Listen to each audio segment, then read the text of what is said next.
Vijay LLB த advocate அப்படிங்கிற ஒரு Malaysian Tamil movie இப்போ ஆகா தமிழில் வந்து வெளிவந்திருக்கு. ஸோ இந்த திரைப்படம் எப்படி இருக்குது அப்படிங்கிறத இந்த ரிவ்யூவில் பார்த்துடலாம். அண்ட் இந்த படத்தை பொறுத்தளவுக்கு ஒரு பரபரப்பான ஒரு கோர்ட் ரூம் த்ரில்லராக எடுத்திருக்கிறாங்க. ஸோ முழுக்க முழுக்க கோர்ட் ரூமில் தாங்க படத்தோட கதை மேஜராக ரன் ஆகுது. ஸோ நீட்டாக இருக்குது. இதில் கதாநாயகன் பேர் தான் விஜய். ஸோ இவர் வந்து ஒரு பெரிய லா ஃபார்முக்கு கீழே ஒரு ஜூனியர் லாயராக வேலை பார்த்துட்ருக்காரு. நம்ம விஜயோட ஸ்கூல் டேஸில் ஒன்றா படித்த ஒரு க்ளோஸ் ஃப்ரெண்டு தான் வந்து வேந்தன். ஸோ இவர் வந்து ஒரு மர்டர் கேஸில் இப்போ தூக்கு தண்டனை கைதியாக வந்து பார்த்தீங்கன்னா மாட்டிக்கிட்டு இருக்காரு. அண்ணனை காப்பாத்துங்க அப்படின்னு சொல்லி வேந்தனோட தங்கச்சி வந்து விஜய் கிட்டக்க வந்து கேட்க, ஸோ விஜய் வந்து பார்த்தீங்கன்னா இந்த கேஸ் எல்லாமே வந்து வேந்தனுக்கு ஆப்போசிட்டில் எல்லாமே சாட்சி சொல்லியிருக்காங்க.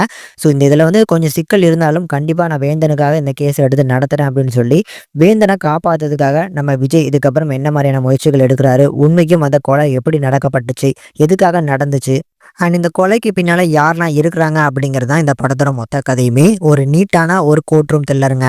ஆக்சுவலி இந்த படம் பார்க்கும்போது வந்து ஒரு சில சீன்ஸ்லாம் பார்க்கும்போது இந்த படம் பார்க்குற ஒரு ஃபீலே இல்லாமல் ரியலாகவே ஒரு கோர்ட் ரூம்குள்ளே வந்து பார்த்தீங்கன்னா கேமரா வச்சு எடுத்த மாதிரி தான் ஒரு ஃபீலை கொடுத்துச்சு. அந்த அளவுக்கு நீட்டாக வந்து பார்த்தீங்கன்னா ப்ரெசென்ட் பண்ணியிருக்காங்கன்னு நான் சொல்லுவேன்.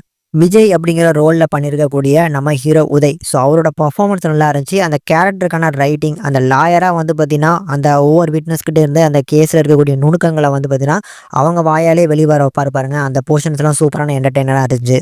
படத்தோட செகண்ட் ஹாஃப்ல வந்து இந்த எஜுகேஷன் சிஸ்டத்தில் நடக்கக்கூடிய ஒரு சில விஷயங்களை டிஸ்கஸ் பண்ணியிருப்பாங்க. ஸோ மலேசியாவில் பெரிய பெரிய வந்து பார்த்தீங்கன்னா ஸ்கூல் காலேஜில் வந்து இந்த டிஸ்கவுண்ட், அதாவது 70% 100% வந்து பார்த்தீங்கன்னா ஸ்காலர்ஷிப் கொடுக்குறோம் அப்படின்னு சொல்லிட்டு அங்கே வந்து ஏமாத்துறாங்க அப்படிங்கிறத ரொம்ப அழகாக வந்து காமிச்சிருந்தாங்க. அந்த போர்ஷன்ஸ் எல்லாமே நல்லா இருந்துச்சு. பர்டிகுலராக ஃபர்ஸ்ட் ஹாஃபை கம்பேர் பண்ணும்போது செகண்ட் ஹாஃப் நல்லாவே இருக்குது. பட் இந்த படத்தில் இருக்கக்கூடிய பிரச்சனை என்ன அப்படின்னா ப்ரெடிக்டபிள்னஸ் தான். ஒரு சில சீன்ஸு அந்த வந்து பார்த்தீங்கன்னா இந்த கொலையை கண்டிப்பாக இவர் பண்ணலை அப்படின்னா இதுக்கு பின்னால் பெரிய ஆள் இருக்கிறாங்க அப்படிங்கிற மாதிரி ஒரு சில சீன்ஸ்லாம் வந்து பார்த்தீங்கன்னா முன்னாலே நம்மளுக்கு தெரிஞ்சிருது.